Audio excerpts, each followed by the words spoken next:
I still remember the exact second the message appeared on my phone. Your credit cards have been canceled. Effective immediately, no warning. No phone call. Just a cold, automated alert from the bank at 11:47 p.m. on a Thursday night. I was standing in the kitchen of the apartment I paid for myself, still wearing the black dress from a client dinner.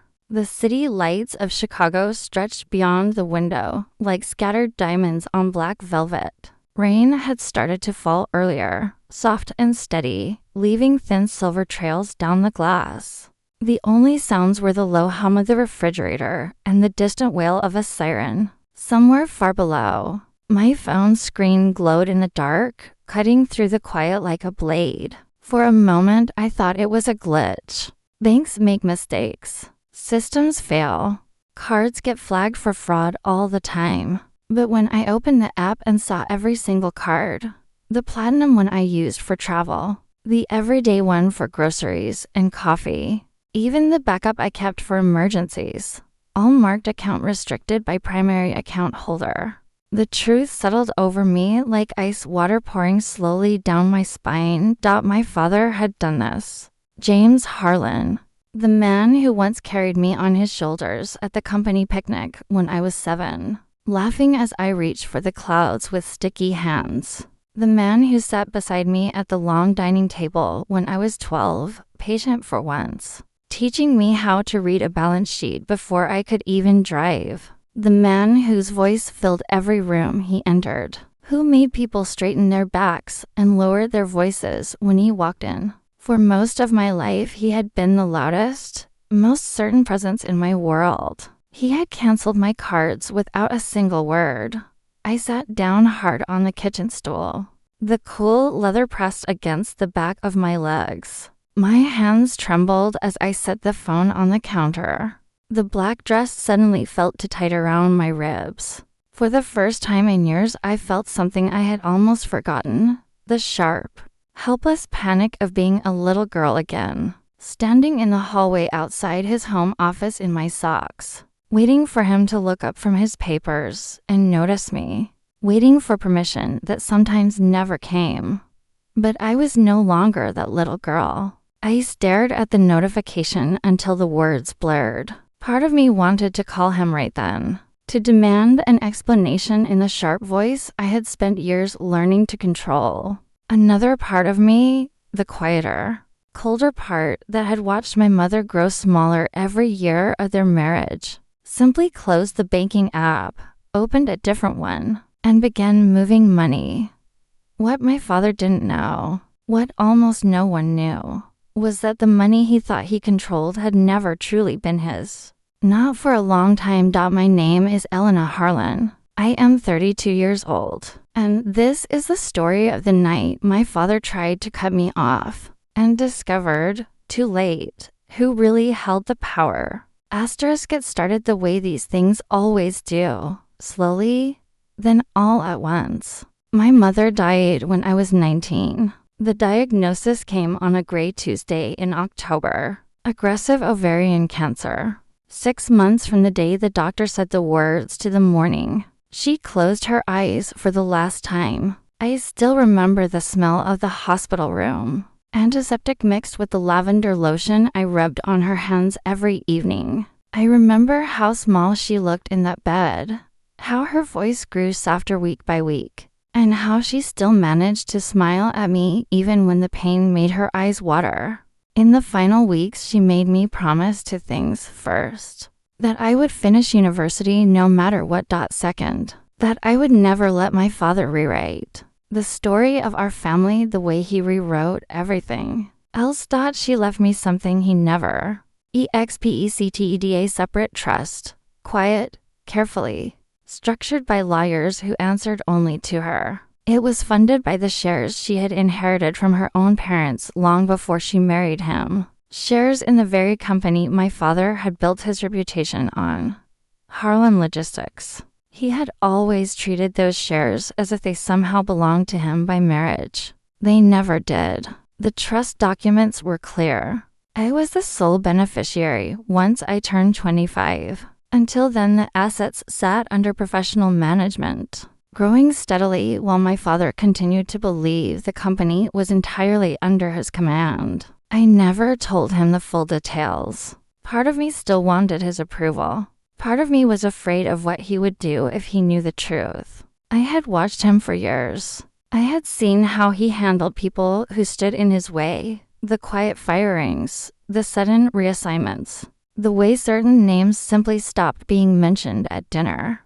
After graduation, I joined the company, not because I needed the salary. The trust already gave me more than enough to live comfortably, but because I wanted to understand the business from the inside. I started in operations, learning the routes, the warehouses, the numbers that kept trucks moving across the country. Then I moved into strategy. Eventually, I sat on the junior board. I kept my head down. I let him take credit for ideas that were mine. I smiled at the Christmas parties while he told the same stories about building this company from nothing to rooms full of people who nodded and laughed on cue. He never mentioned the capital my mother's family had quietly provided in the early years. He never mentioned the shares that still sat in my trust, silent and powerful. I dated carefully. I lived modestly for someone with my means. I paid my own rent in a clean one-bedroom apartment downtown. I paid my own bills. Everything ran through cards linked to accounts I believed I controlled. The credit cards were under a family umbrella account he had set up years earlier for convenience. I had never bothered to separate them completely. That was my first real mistake. The second mistake was falling in love with someone he approved of. Daniel reads smart, ambitious, the kind of man who shook my father's hand like they already understood each other. We met at an industry conference. He worked in corporate development for a mid-sized competitor. He listened when I spoke. He asked questions about my work instead of talking over me. For the first time in a long while, I felt seen. We dated for 2 years. Dinner at the family house on Sundays became routine. My father began treating Daniel like the son he never had. They talked about expansion plans over scotch. They laughed about old deals. I watched them from across the table and told myself this was what safety looked like. Then Daniel proposed. It was a quiet evening in Lincoln Park. The ring was simple, elegant, exactly what I would have chosen. I said yes. For a few months, it felt almost easy. I began looking at wedding venues. My mother would have loved the garden ceremony I imagined. 3 months before the wedding, I discovered the emails. I had been working late. Daniel had left his laptop open on the kitchen counter of the apartment we were already sharing. A message notification flashed. I don't know why I looked. Maybe some quiet instinct I'd been whispering for weeks. The subject line read, Ray, post-wedding structure. I opened it. Daniel and my father had been discussing the future of the company and securing the family interest. In one message my father wrote, once they're married, we can finally consolidate. Elena doesn't need to know the full picture yet. The trust can be managed more efficiently under joint oversight. Consolidate. I sat on the floor of the kitchen with my back against the cabinet, the laptop still open on the counter above me. The city moved outside the window like nothing had changed. Something inside me went very still. The same stillness I had felt the day the doctor told us my mother's cancer had spread. I hired a quiet forensic accountant the next morning, not through the company, through a personal contact who owed me nothing and asked no questions. Within 2 weeks, I had the full picture. My father had been slowly moving assets, creating new holding companies, diluting the influence of the original shares that sat in my trust. He believed the trust would eventually fold into the marital estate once I'm married. He believed Daniel would help him manage me, gently, of course, for my own good. He was wrong on both counts. I ended the engagement the same week. I did it cleanly, without raised voices, without seeing. I simply told Daniel I could not marry him. He looked more confused than heartbroken. Is there someone else? He asked. I shook my head. There was never room for someone else, I said. Only for the version of me you and my father preferred. My father was furious. The Sunday dinners stopped. The calls became sharper. He asked pointed questions about my lifestyle. He suggested I was spending too freely now that I was alone again. He mentioned, casually at first, that the family cards were a privilege, not a right. I ignored the warnings. I kept working. I kept smiling at meetings. Inside, I was already preparing. I opened new accounts in my name only. I moved the trust into a more aggressive, but still conservative structure. Through a carefully layered shell, I bought a quiet stake in a competing logistics firm. Nothing large enough to trigger alerts, but enough to give me options. I documented everything, every email, every transfer, every conversation I could safely record. Then came the night of the canceled cards. I stared at the notification for a long time. Part of me wanted to call him immediately and demand an explanation. Another part of me, the part that had watched my mother grow quieter every year of their marriage, simply closed the banking app, opened a different one, and began transferring funds. By morning, every one of my personal expenses was already covered by accounts he could not touch. The canceled cards were an inconvenience, nothing more. A message, a test. I did not call him. I went to work as usual. I sat through the Monday strategy meeting while he spoke about discipline and accountability without looking at me once. When the meeting ended, he asked me to stay behind. The office smelled of leather and the expensive cologne he had worn for as long as I could remember. He stood behind the white desk that had always been his throne. I did what I had to do, he said. You've been reckless. The wedding falling apart. The spending. I won't watch you throw away everything this family built.